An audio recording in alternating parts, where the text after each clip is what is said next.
Evening everyone, it's Nick here and I'm going to be talking a little bit about Alice in Borderlands. This is based off the adaptation of Haruaso's manga series of the same name, and this is going back quite a while. I mean, I think it's been around about 8 years. There's been numerous adaptations of it. There's been a series made in cartoon format. There's been a sort of weekly, or was it weekly or monthly periodical cartoon appearing in a magazine in Japan. So it's something that is pretty well known. I have been out of the manga scene for a very long time, so I have no clue what is going on. And this is a show that I can't help but be shocked by, to be completely honest with you. I did not see it coming at all. I think I saw the trailer a while ago and didn't really pay attention. I thought it would be some kind of, I don't know, J-pop kid, like teenage show with angst. And while it does have some of those elements in it, it is certainly a lot bigger than that. And I'll tell you why right now.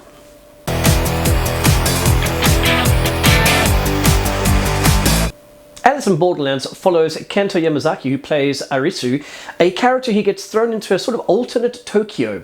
Now, I don't want to give too much away in this review. I will mention a couple of things that aren't major spoilers, but they just do sort of indicate how the first act and the second act actually play out in this. So as I mentioned, Arisu, basically, he's messing around with his friends at the very beginning in the first episode, and his friends are played by two quite cool guys, actually. They are played by Yuki Moranga, who plays Chota, and Karube, who's played by Keita Machida. And anyway, they are messing around at the beginning, and I think they sort of cause a minor accident, and they run away from the police. They run into a subway, and they go into a toilet, and then the lights go out. And that's when hell breaks loose. Now, I just want to quickly point out some of the technical aspects of the show. It is really well directed. They had to replicate the area of Tokyo that this is filmed in using green screens and some very clever photography, because basically everyone has disappeared. So once those lights go out in the toilet, they emerge into this world where everyone has vanished. Not everybody, but the majority of people. And just talking in particular about that one bathroom scene, it is so well done, but it looks like it's shot in one shot or one take. They go downstairs with hundreds of people bustling around them and end up inside the bathroom or toilet stall, and suddenly the camera moves back. And this is all done in one take, or at least it's seemingly done in one take. And I thought to myself, whoa, this is something that's a little bit more than just some, cheap version of, Hunger Games. And that's exactly what I kind of thought going into this. So yes, the technical aspects of this is marvelous, really well shot, brilliant cinematography in this, and the special effects really well done too. I forget the studio that they used, but they actually used, they use a couple of, I think they use a panther, they use a tiger, and usually that looks pretty damn terrible. Like looking at Titans, for example, bad. But this is really well done. I mean, Netflix must have just signed a blank check for these guys. So yeah, technically it is really well shot. The three main characters in this are pretty much convincing. One of them I wasn't that convinced about, the youngest of the group, who his character is basically an IT professional who is also kind of indoctrinated into religion. His mother's in a cult kind of thing, and so that's sort of spilled down to him, especially when he starts getting panicked and suddenly, he's praying to gods that he said he didn't even believe in. So you do have him, and I thought this character was just a little bit weak and maybe a little bit forced in certain ways. The other character who I thought was absolutely brilliant is more of an action character. He's tall and got blonde hair. Not to say that any of these characters are unattractive. I mean, the main character, Arisu, the actor Kento, is actually a model stroke actor.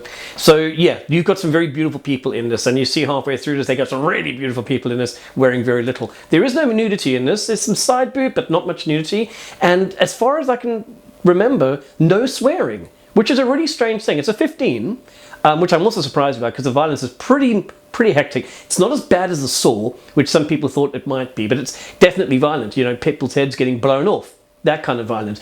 But yeah, anyway, going back to the characters, I thought it was really, really well done as far as the development of the three main characters.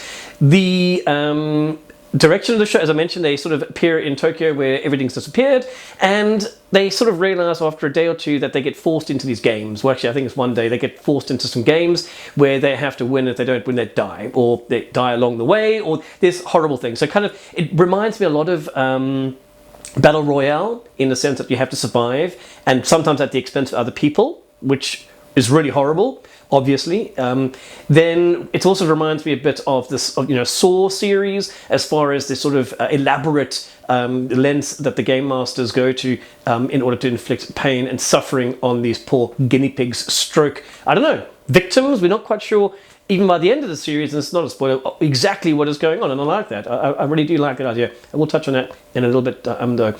So I'd say this is broken into two acts. The first act, you kind of have no clue what's going on. You're scrambling around. Some very emotional scenes take place.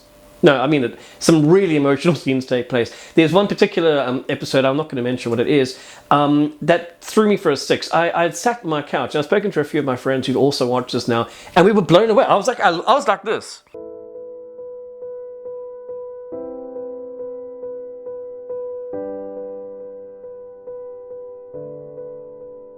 It was the same reaction that I had when I watched, the Red Wedding in Game of Thrones. So I like that, and I like being shocked and not seeing something coming. And that's one of the big things about this, is that you don't know where it's going, and it just progressively ramps up in the excitement, in the anticipation. And this is really a thrilling drama to watch, okay? It really, really is. And like I say, with the main actor, I keep forgetting his name, Kento. He's really good in this. He has some very emotional, heavy lifting to do, and he does it, to me, very, very well. So anyway, like the first half is these guys being thrown into different games, and the second half, this is a minor spoiler, they basically come along a place called The Beach. No, not that beach with Leonardo. It's basically a resort where there's almost like a hierarchy of law and order, and the main guy, I think his name's Hatter, very charismatic guy who basically is trying to get hold of all the cards. They don't have all of them, they've almost got all of them. I'm talking about all the number cards here, and he believes certain things will happen if he gets hold of them. I don't want to go into any more details than that. There are some fantastic characters in this. As I mentioned, we've had a look at Hatter, who's really great. There is his heavy henchman, who's also his very good friend, who's a bit of a psychopath. And one of the nice things is they do look at the backstories of these characters. They don't delve into, now if you remember Lost, each episode would go in and you might spend 15 to 20 minutes looking at the backstory of one of the characters, like John. And you might do this numerous times in a series, or in a season, sorry. They don't do that very much in this, and I think it works really well. They spend maybe 3 or 4 minutes looking at a character who might just die in a heartbeat. Might be a bad guy, might be a good guy, but I liked it because it kind of makes the what they're doing a little bit more frightening, because they've got motivations to do it. And there's some really, really fun characters in this. There's one called Final Boss, who basically runs around with a katana out the whole time, tattoos all over his face. You've got some good guys as well. You're not quite sure, are they good guys? Who are also very enigmatic, and you're not quite sure where they are coming from. Like I said, I'm trying to be very broad here without pointing out specific people. And I think it does very well. Interestingly, it wasn't shot in a manga style. I was expecting it to be one of those things where you have like a black line come down that separates the frames and then it moves along, which has been done in a lot of American shows and of course in a lot of Eastern shows, Japanese, Chinese, Korean. And they don't do that. This is a straightforward, albeit very well done, extremely good special effects in this. And yeah, surprisingly, it's not done in that way, but the characters are, which I've really liked. Even though they don't go into massive character arcs or character growth, sorry, you do get a little bit of pepper and salt as far as their background is concerned, which is enough to motivate you to care about the characters. But they don't spend hours going into the background. And I like that. I think it was done really, really well. On the negative side of that, there isn't much character progression in the second act, I'd say. There's not much character progression. First act, definitely. Second act, not so much, because the world becomes bigger, as it were. You're not focusing on a small number of people. It becomes much bigger. And I'm really glad to hear that Netflix assigned season 2, because the ending on this, no worry, no spoilers, the ending on this is definitely a cliffhanger, and it looks like fun, and I want to see more of this. Each episode is about 45 to 50 minutes long. There are only 8 episodes, so it's not difficult to watch them all, over a weekend. And it's very difficult to not want to watch more. It's very, very cliffhangery material. I'll give this an easy 8.5 out of 10. I see it's actually sitting on something like 98% of Rotten Tomato, which is phenomenal. I mean, that's pretty impressive. But yeah, loads of fun to watch. See you guys next year.